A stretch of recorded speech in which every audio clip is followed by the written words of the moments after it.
A'udzubillahi minasyaitonirrajim.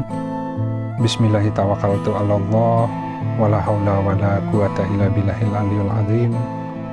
Alhamdulillahirabbil alamin. Assalatu wassalamu ala asrofil anbiya'i wal mursalin wa ala alihi wa sahbihi ajmain. Rabbi shrah li sadri wa yassir li amri wahlul 'uqdatam min lisani yafqahu qawli waj'al li waziran min ahli. Assalamualaikum warahmatullahi wabarakatuh. Baik, sahabat-sahabat, ini ada sebuah diskusi ya, kita awali. Jadi judulnya adalah diajari melalui takwa. Nah, insya Allah kan karena kita selesai berpuasa selama 30 hari, selama bulan Ramadan ya, ada yang 29, ada yang 30 kemarin ya. Nah, tentu Allah menjanjikan sebenarnya di balik puasa itu agar kita memperoleh ketakwaan ya.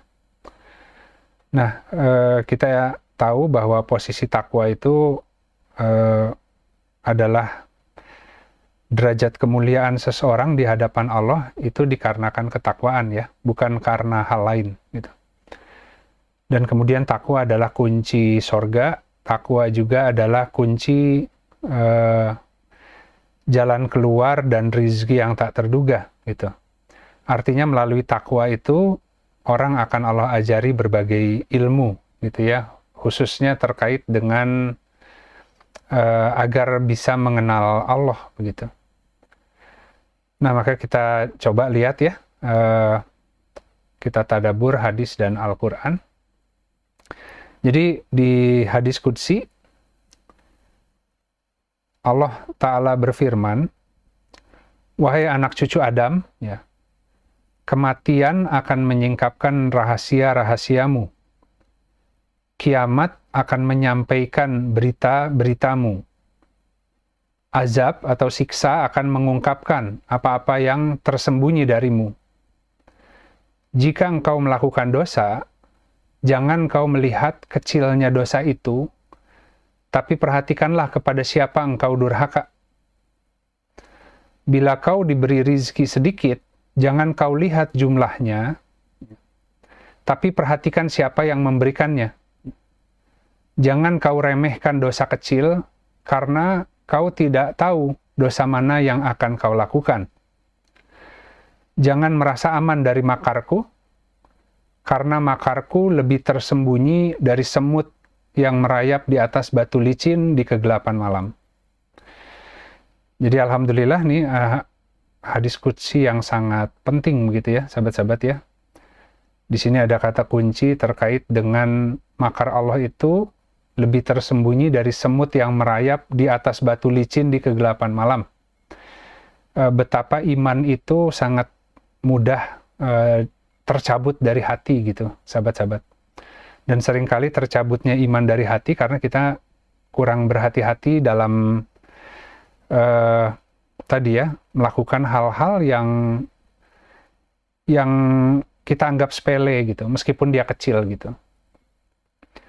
Jadi manusia seringkali melakukan kesalahan-kesalahan itu yang menyebabkan dia terjatuh bukan karena kesalahan besar. Kalau kesalahan besar, umumnya manusia menyadari dan setelahnya menyesal dan kemudian dia mohon ampun dan bertaubat kepada Allah gitu. Tapi seringkali hal-hal kecil yang kita anggap sepele, yang itu yang kemudian menjadi sebab keterjatuhan kita. Jadi katakanlah dalam satu hari pun ada waktu-waktu di mana kita badan dibuat cergas, mudah untuk beribadah, mudah untuk tawakal, berserah diri, tapi tidak berselang lama, mungkin dalam hitungan jam, kemudian kita ditimpa oleh satu kemalasan, ya, kesulitan, ya, di dalam beribadah kepada Allah. Nah, itu pasti ada sebabnya, gitu, sahabat-sahabat. Nah, itu kalau seandainya yang dia lakukan adalah hal yang besar, maka biasanya mekanismenya diberikan musibah. Tapi ini sesuatu yang kecil, yang dia sepelekan, tapi Allah tidak menyukai, maka ini secara bertahap dia akan merasakan keterhalangan begitu. Nah, jadi kita coba tadabur dulu di Al-Quran ada terkait semut di kisahnya Nabi Sulaiman ya, sahabat-sahabat. Nah, jadi kita lihat di Quran Surat An-Naml, Quran Surat 27, ayat 18 sampai 19. A'udzubillahi minasyaitonirrajim. Bismillahirrahmanirrahim. Hingga tatkala mereka sampai di lembah semut, berkatalah seekor semut, "Wahai semut-semut, masuklah kamu sekalian ke dalam sarang-sarangmu, agar ya tidak menginjakmu Sulaiman dan bala tentaranya, sedang mereka tidak menyadari." Gitu. Maka dia, Sulaiman, senyum, tertawa karena mendengar perkataan semut itu, dan dia berdoa, "Ya Robku, ilhamilah aku untuk tetap mensyukuri nikmatmu yang telah engkau anugerahkan atasku dan atas kedua orang tuaku, dan agar aku beramal soleh yang kau ridhoi, dan masukkanlah aku dengan rahmatmu ke dalam golongan hamba-hambamu yang soleh." Jadi kalau kita lihat ya di sini, sebentar ya, ini teksnya ada yang salah, saya perbaiki sebentar.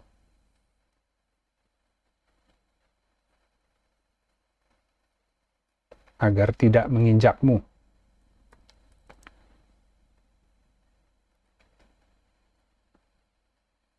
Ya. Ya, jadi kalau sahabat-sahabat lihat kisah Nabi Sulaiman ya, jadi di Al-Quran itu kan Allah memang mendokumentasikan berbagai kisah ya para rasul, para nabi, itu agar kita bisa mengambil pelajaran begitu. Ya, kisah-kisah itu diceritakan agar dengannya tadi bisa tegak fuad ya, akal gitu. Nah, jadi kalau kita lihat ya sahabat-sahabat, perkara semut itu kan sesuatu yang sangat halus, yang perasaan-perasaan, pemikiran yang mungkin tadi ada di level hati ya, tapi kemudian itu sesuatu yang tidak Allah sukai gitu. Nah, manusia akan sulit ya untuk menghindari diri dari melakukan kesalahan-kesalahan itu, kecuali kalau Allah terus-menerus mengajari dia gitu ya.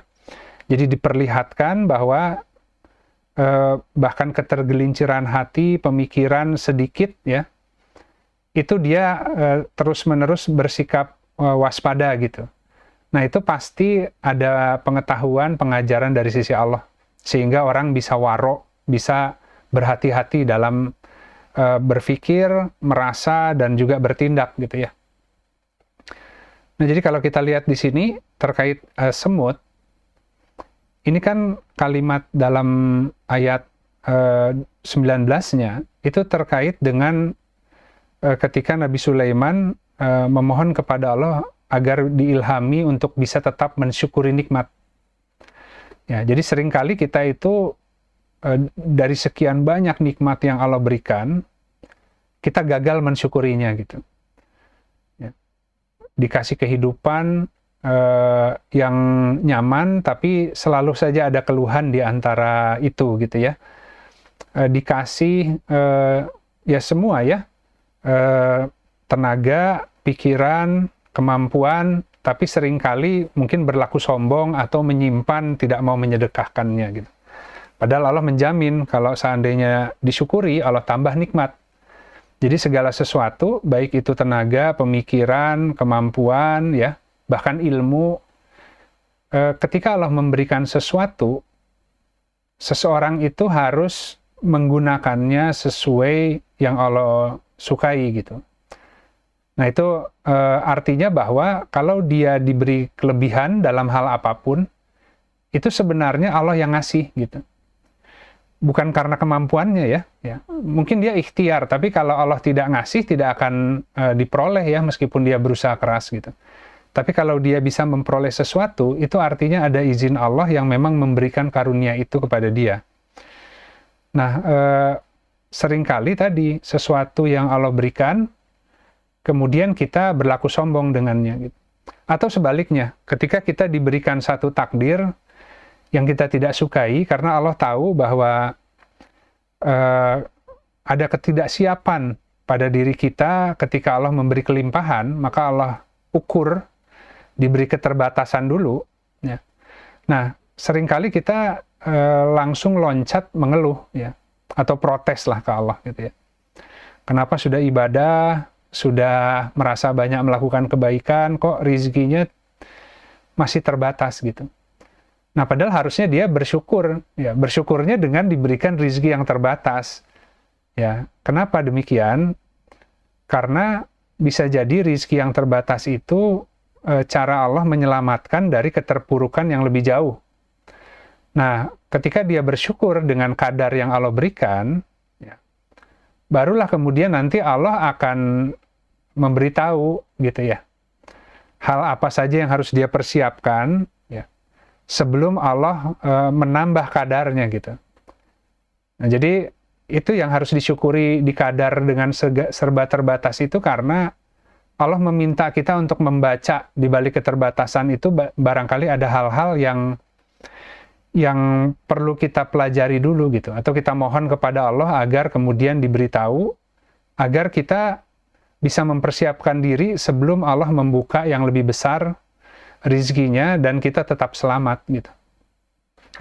Nah, jadi kalau di sini kita lihat doanya adalah mohon kepada Rob, diilhami untuk bisa mensyukuri nikmat yang telah diberikan, ya atas diri kita dan orang tua. Jadi takdir dari kecil diberi orang tua kehidupan sampai hari ini dengan berbagai kemampuannya, dan bagaimana semua pemberian itu bisa tadi kita gunakan untuk beramal soleh sehingga Allah ridho, gitu ya. Baik dengan semua kelebihan ataupun semua pengaturan hidup itu harus menjadi satu pemahaman terkait tadi ya, cara untuk beramal soleh, gitu. Nah, dan masukkanlah aku dengan rahmatmu ke dalam golongan hamba-hambamu yang soleh, gitu. Nah, jadi kita lihat bahwa tadi terkait dengan makar Allah, sahabat-sahabat, biasanya ketika seseorang itu keimanan bertambah, ilmunya bertambah, ujian Allah itu bukan semakin keras sebenarnya, semakin lembut, gitu. Jadi kalau orangnya masih ilmunya terbatas, hawa nafsunya besar, masih banyak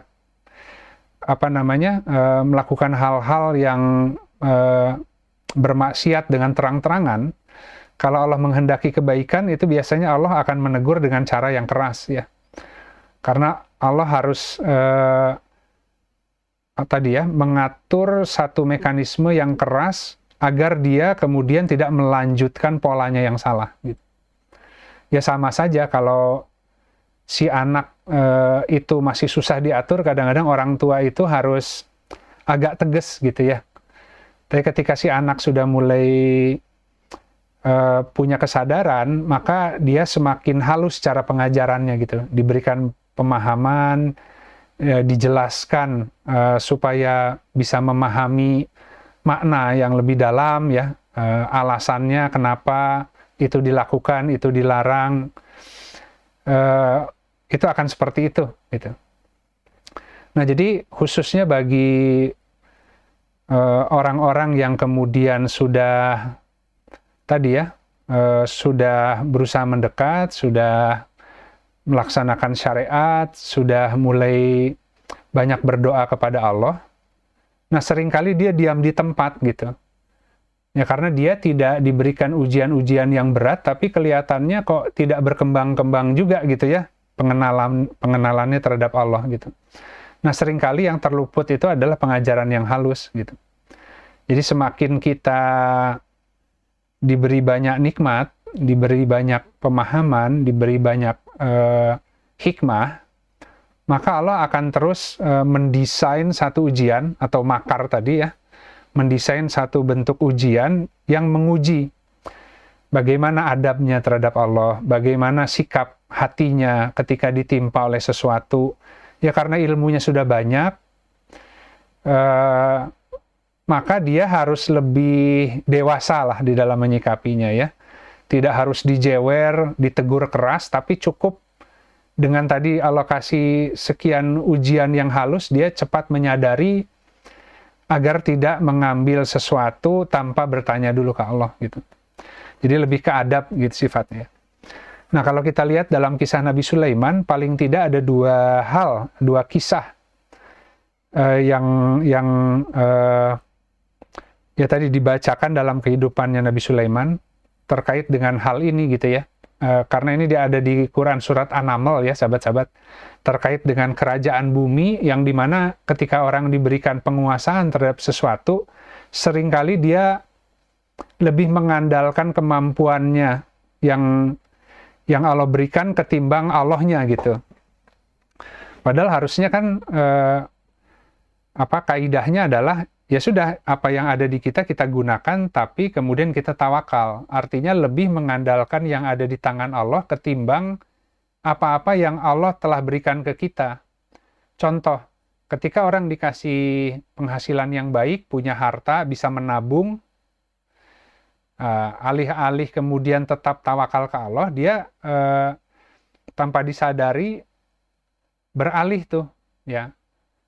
Hatinya lebih mengandalkan harta tabungannya. Padahal tadinya sebelum ada tabungan kan Allah yang ngasih kemampuan, kemudahan, dia bisa berusaha, bisa bekerja, bisa memperoleh penghasilan yang baik.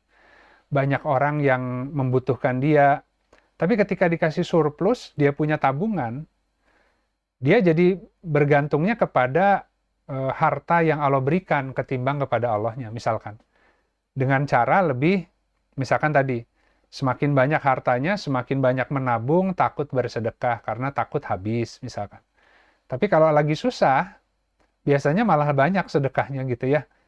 Karena ditabung pun nggak cukup, ya sudah dia uji coba tuh konsepnya ya. Kalau saya punya daya terbatas, ya ini mau disimpan, dibelanjakan juga jumlahnya tidak signifikan, ya sudahlah, coba-coba aja sedekah, barangkali Allah lipat gandakan gitu. Jadi dia berani mencoba karena nggak ada pilihan seakan-akan. Tapi ketika dia dikasih macam-macam kemampuan, macam-macam kelapangan, mulai akalnya jalan dan ngatur sendiri. Contoh seperti itu. Dalam kisah Nabi Sulaiman tuh ada dua ya. Yang pertama adalah terkait kisah ketika Nabi Sulaiman hendak memindahkan istana Ratu Bilqis gitu ya. Nah, kalau sahabat-sahabat nanti baca di Al-Quran, yang pertama kali menawarkan itu adalah jin ifrit gitu. Mengatakan kepada Nabi Sulaiman, sesungguhnya aku bisa memindahkan istana Bilqis itu sebelum engkau berdiri dari tempat dudukmu gitu kan ya. Dan di situ Nabi Sulaiman cukup kagumlah begitu ya dengan kemampuan itu. Tapi kemudian tidak lama dari situ Allah memerintahkan ada orang yang memahami ilmu kitab mengatakan, setelah Ifrit mengatakan hal demikian ya, menawarkan jasanya, orang yang menguasai ahli kitab, menguasai ilmu kitab mengatakan, aku bisa memindahkannya sebelum engkau memejamkan mata gitu. Tiba-tiba istana itu telah berpindah gitu. Nah di situ Allah menguji Nabi Sulaiman gitu ya.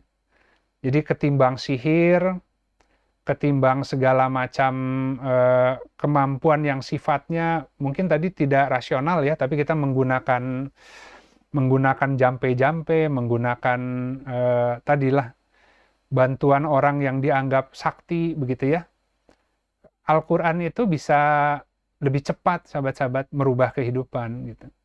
Ilmu dari Allah itu jauh lebih cepat gitu. Tapi kan kita seringkali lebih melirik tadi kemampuan yang selain Al-Quran ya, selain ketakwaan begitu. Ya kalau takwa, kalau beriman, beramal soleh, kapan ini gitu kan? Hidupnya terbangun. Kalau investasi di luar dengan berbagai instrumen yang jelas, kita spekulasi, uji coba, bahkan judi gitu kan ya. Ini kalau menang sekali dapat bisa banyak gitu. Contoh itu. Atau tadi mendatangi orang-orang pintar untuk kemudian meminta didoakan atau diberikan tadi eh, ya azimah-azimah gitu ya, jimat-jimat agar bisa merubah kehidupannya gitu. Padahal Allah sudah sediakan di Al-Quran. Ya, kalau kita beramal soleh hari ini, maka besok lebih baik dari hari ini gitu. Jadi untuk merubah dengan cepat ya amal soleh yang hari ini, tidak nunggu besok gitu. Dengan berbagai keterbatasannya, dengan berbagai kondisinya, ya beramal soleh yang dimampukan hari ini. Itu yang menjamin besok akan dirubah dengan lebih baik. Jadi jangan berpikir kapannya Allah rubah, tapi berpikir saja bahwa kira-kira hari ini apa amal soleh yang terbaik yang bisa aku lakukan, yang Allah bisa ridho di situ. Gitu. Itu justru yang menjamin. Nah, jadi yang pertama adalah terkait itu. Yang kedua adalah terkait ketika Nabi Sulaiman diberi kendaraan berupa kuda perang yang gagah gitu ya, yang hebat-hebat. Yang kemudian Nabi Sulaiman itu mengagumi keindahan kuda-kuda itu. Dan kemudian tadi oleh Nabi Sulaiman dipukul lah ya kuda itu ya karena tahu kesalahannya. Diusap gitu, sesuatu yang menyihir, sesuatu yang mempengaruhi, membuat dia kagum. Ya kalau kuda perang mungkin kalau kita hari ini berbagai teknologi manusia ya, berbagai persiapan kendaraan yang sifatnya lahiriah, semua perencanaan begitu kan. Tapi kemudian menyadari, kemudian Allah gantikan kendaraannya dengan angin. Yang kemudian dengan angin itu bisa membawa Nabi Sulaiman untuk tadi melintasi perjalanan dengan lebih mudah dan lebih cepat gitu. Jadi perjalanan di sore hari sama dengan perjalanan 1 bulan gitu ya. Itu kan kemampuan bertasbih ya sahabat-sahabat. Jadi ketika orang bertasbih menggunakan tadi ya pengaturan Allah, ketimbang lebih mengandalkan persiapannya sendiri, seringkali satu urusan itu selesainya lebih cepat gitu. Ya kalau kita punya masalah, kita bikin satu perencanaan, nah kita di situ berpikir keras bagaimana kita bisa keluar dari masalah yang ada. Misalkan tadi punya hutang, kemudian kita buat rencana untuk pengembalian hutang dengan berbagai upaya yang bisa atau mampu kita lakukan, itu belum tentu lebih cepat ketimbang kemudian kita tadi mohon kepada Allah, kita kemudian bersedekah, ya, sambil kita bekerja sesuai yang dimampukan, tapi lebih mengharapkan tadi pertolongan, pengaturan Allah untuk bisa keluar dari persoalan itu. Nah, seringkali tanpa diduga, ternyata urusan itu selesai lebih mudah ketimbangkan dengan menggunakan kemampuan sendiri. Nanti kita silakan diskusi ya. Jadi kurang lebih 2 hal itu. Nah, kemudian kita lanjut dulu. Kita lihat di 2 buah hadis ya, sahabat-sahabat. Yang pertama di hadis riwayat Tirmizi. Ya, Rasulullah Shallallahu alaihi wasallam bersabda, seorang hamba tidak akan sampai kepada derajat takwa hingga dia meninggalkan sesuatu yang diperbolehkan atau mubah karena khawatir terjerumus dosa. Jadi persoalan takwa itu bukan persoalan halal dan haram saja, sahabat-sahabat. Takwa itu justru meninggalkan hal-hal yang mubah yang Allah perbolehkan, gitu ya. Jadi sama dengan ketika orang mengetahui batas diri ya, tidak semua yang Allah halalkan itu boleh dia ambil. Dia harus mengukur mana yang baik sesuai dengan keadaannya gitu. Baik itu dalam hal makanan, baik hal bekerja, sama. Jadi orang tidak boleh bekerja melebihi atau di luar batas kemampuan dan kemudahan yang Allah berikan gitu. Dia harus mengambil bentuk upaya sesuai dengan apa-apa yang paling cocok gitu ya buat dia gitu. Nah, kalau seandainya semua yang diperbolehkan diambil gitu ya, seringkali dia akhirnya nanti lebih mengandalkan berbagai jenis metode ataupun tata cara berusaha, ketimbang dengan ya sudah bergerak sesuai karunia yang Allah berikan, sisanya tawakal gitu. Nah, ini juga berlaku dalam segala hal. Dalam muamalah misalkan, ini kan mau dalam muamalah ya, mau dia transaksi bisnis ataupun sosial, ataupun ketika orang berinteraksi dengan orang lain, ya kita seringkali bicara tentang hak dan kewajiban gitu. Ya seringkali kita menuntut hak kita gitu, karena kita sudah melakukan satu kewajiban kepada manusia, kemudian kita menuntut hak kita dipenuhi. Itu diperbolehkan gitu kan, tapi belum tentu harus diambil gitu. Nah, misalkan hukum kisos, ketika ada orang yang menyakiti kita, maka Al-Quran mengatakan bahwa kamu boleh membalas sesuai dengan perlakuan yang sama ya, setimpal. Tapi kalau melebihi maka kita dosa. Tapi jika engkau memaafkan maka itu lebih baik bagimu. Contoh itu menggugurkan hak, gitu ya. Ketika seseorang menggugurkan haknya dan di situ ada jaminan Allah yang ada sesuatu yang Allah jaminkan di balik pengguguran haknya, kalau dia ambil itu disebutnya takwa gitu, sahabat-sahabat. Gitu. Nah, kemudian kita lihat hadis di bawahnya. Diriwayatkan bahwa Umar bin Khattab radhiyallahu anhu bertanya kepada Ubay bin Ka'ab tentang takwa. Ubay balik bertanya kepada Umar, apakah engkau pernah menempuh jalan berduri? Umar menjawab, pernah. Ubay kembali bertanya, apa yang engkau lakukan? Umar menjawab, aku berusaha keras dan bersungguh-sungguh atau berhati-hati. Ubay bin Ka'ab berkata, itulah takwa. Gitu. Jadi kalau tadi ya sahabat-sahabat, kalau seandainya kita ditimpa oleh sebuah peristiwa, sebuah persoalan, ketika kita hendak menghadapinya, ya, itu yang pertama-tama harus diketahui adalah tadi sebenarnya apa yang Allah kehendaki ya dengan memberikan persoalan ini, dan apa yang Allah paling kehendaki aku melakukan gitu ya untuk bisa keluar gitu ya.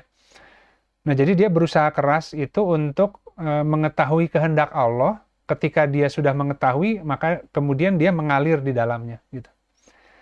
Nah, jadi ketika orang ditimpa oleh satu persoalan, kan secara hakikatnya Allah ingin mengajari dia ya. Nah, ketika kemudian dia mengetahui apa yang Allah hendak mengajari, dia mengikuti ayat-ayat Allah dan bertasbih di dalamnya, maka persoalan itu akan diangkat. Kira-kira begitu. Tapi kan kita seringkali referensinya ketika ada persoalan itu bukan Al-Quran. Kita referensinya itu pertama adalah tadi ya, mungkin kepanikan, kemudian insting ya. Kita mengikuti kecenderungan hati kita ya, karena mungkin panik, khawatir, takut, kita reaktif. Setelah itu kemudian kita mencari berbagai metode, tools, apa yang harus aku lakukan, A, B, C, D dengan sekian skenario. Tapi manusia itu jarang pause dulu, ya dengarkan dulu ayat yang sedang dibacakan ya, dengan tenang, secara seksama. Semoga Allah memberi rahmat, kan begitu ya. Semoga Allah mengajari kenapa ini harus terjadi, dan kemudian apa yang Allah kehendaki. Nah, setelah dia mengetahui itu, dia bertasbih mengalir di dalamnya. Baik, itu aja mungkin sahabat-sahabat. Jadi ini terkait dengan diajari melalui takwa, karena tadi banyak hal yang kita lakukan itu seringkali karena bisikan hati yang halus-halus, yang kita lupa bahwa persoalan hidup itu sebenarnya nggak rumit. Ya, barang siapa yang bertakwa kepada Allah, prinsipnya kan begitu ya. Bertakwa kepada Allah, maka Allah akan memberi jalan keluar, ya tentu atas segala persoalan, segala masalah, dan memberi rezeki dari arah yang tak diduga. Dan barang siapa yang bertawakal kepada Allah, maka Allah akan mencukupi. Jadi semua kekurangannya, semua kefakirannya, kalau orang bertawakal kepada Allah, Allah yang mencukupi. Kalau benar tawakalnya. Dan tawakal itu kita mensyukuri, bekerja sesuai apa yang dimampukan, sesuai kadar kita, sisanya diserahkan kepada Allah. Sehingga tidak lebih yakin dengan apa yang ada di tangan, meskipun itu Allah juga yang kasih, ketimbang apa yang ada di sisi Allah. Gitu. Demikian sahabat-sahabat, semoga masih cukup waktu untuk diskusi ya. Jadi ini terkait takwa sebenarnya. Jadi semoga setelah berpuasa di Ramadan, kita diberi ketakwaan dan lebih bisa tadi mengatasi berbagai persoalan kehidupan dengan mudah begitu, sahabat-sahabat. Ya, hatur nuhun. Assalamualaikum warahmatullahi wabarakatuh. Ya baik, alhamdulillah sahabat sekalian. Sekali lagi selamat Hari Raya Idul Fitri ya sahabat-sahabat. Mohon maaf ya atas interaksi selama ini. Semoga kita Allah berikan takwa ya di balik puasa ini. Jadi materi yang diambil hari ini tuh memang lebih ke arah tadi bicara tentang bagaimana Allah mengajari seseorang melalui ketakwaan. Ini bukan sesuatu yang kita belajar sendiri di akal pikiran, tapi dengan ibadah yang kita tunaikan sebenarnya itu akan dicahayai hatinya oleh petunjuk dari Allah lah begitu ya. Allah akan anugerahi dengan cahaya iman, sehingga dengan cahaya iman itu kita bisa beramal soleh sesuai yang Allah ridho gitu. Nah semoga di luar puasa ini sahabat-sahabat kemudian dimudahkan untuk berhakim kepada Al-Quran dalam mengatasi semua persoalan kehidupannya. Prinsipnya tidak pernah berubah, sederhana, meskipun dalam aplikasinya susah luar biasa. Karena hawa nafsu kita tadi, kekhawatiran, ketakutan, kita reaktif ya. Tapi kan tadi kisahnya Nabi Sulaiman ditunjukkan bahwa ketika Nabi Sulaiman terkesima dengan kuda-kuda perang, dengan peralatan tempurnya, dengan kemampuan persiapan lahiriah kita, rencana-rencana manusia, maka kemudian dielus itu dihilangkan pengaruh sihir itu, tentu dengan mohon kepada Allah, agar kemudian kita tidak lupa bahwa semua kemampuan yang ada itu dari Allah, ya kita gunakan sesuai yang kita dimampukan, tetap lebih berharap kepada yang di tangan Allahnya. Segala hal yang kurang daya dari kita, kalau kita benar menyeru kepada Allah, insya Allah Allah yang akan mencukupinya gitu ya. Jadi jangan pernah bergantung kepada apapun pemberian yang Allah kasih ke kita, harus tetap kepada Allahnya gitu. Nah pemberian yang ada Allah akan terus tambah, kalau dengan pemberian itu tidak menghalangi kita kepada sang pemberinya, alih-alih yang memberikannya.